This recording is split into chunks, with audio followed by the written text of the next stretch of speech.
really powerful piece. I think the message in it is really important, and I think the way that you accomplish that message is done in a very potent way by revealing his family at the end of this. I think it makes everything that has happened more tangible in the way that you reveal this, and it makes it all the more heartbreaking. I think I think the pacing that you've taken through this is incredible, and it makes it gut wrenching to watch and realize towards the end, and it comes together to be just a really thought provoking and powerful piece. From the moment it starts, it captures your attention and it holds it until the very, very end of the film.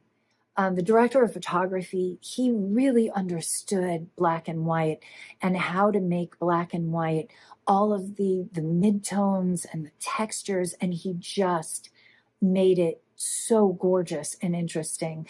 And I loved the choices that they made. When Aaron felt most happy and free, how they changed it to color. Really clever writing, clever filmmaking.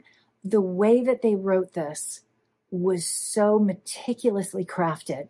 It really was. It was excellent. And Connor Wolfric, I hope I'm saying your name right, was playing Aaron. And he did such a brilliant job. You could not help but feel compassion and empathy for Aaron's character throughout this entire film. I mean, you genuinely just like the guy. And it was so smart how they decided not to show Aaron's family members until the very end. And how they added the twist, not quite at the very end, they moved it forward a little bit and then showed you how Aaron went ahead and accomplished all of this.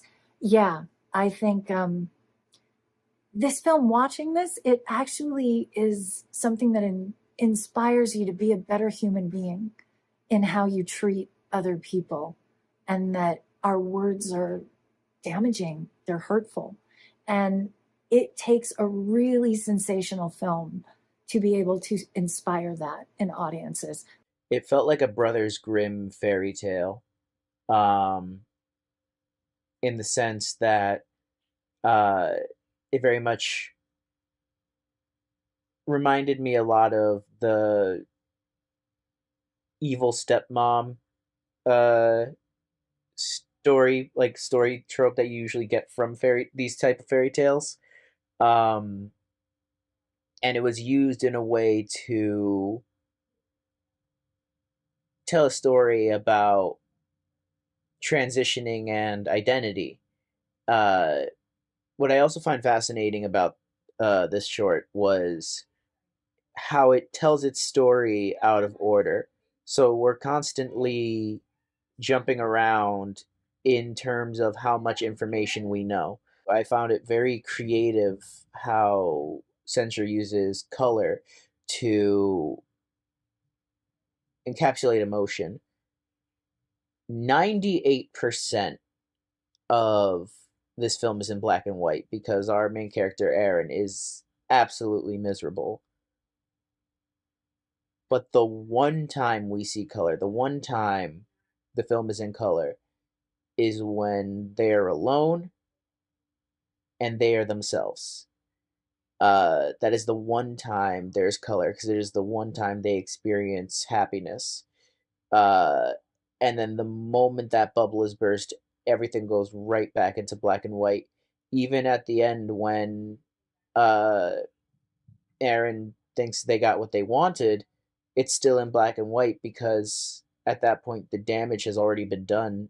So much pain and hurt has been spread through them that even when tell themselves they're free, the scars will always be there. You see the disapproval that exists in this man's mind. You can tell that he suffers from OCD, and it's interesting to see how this is enhanced by the trauma at hand being played. I wondered in the beginning if he was actually in this space alone or not, because the center focus is on this character for the first half of the short.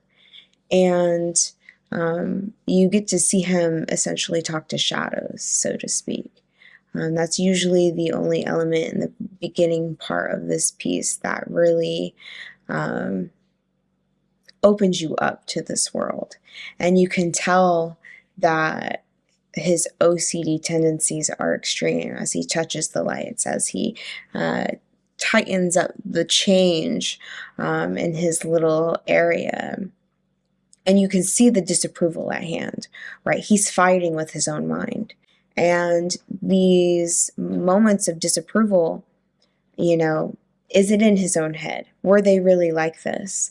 These are questions that you ask yourself as you're watching the piece, trying to put the pieces together. And we get to see him essentially go out of his mind and be tormented with not feeling like he belongs and that he's accepted. And this just grand disapproval, this censure from his parents has caused him to react and decide to take it out on the people that have claimed to love him.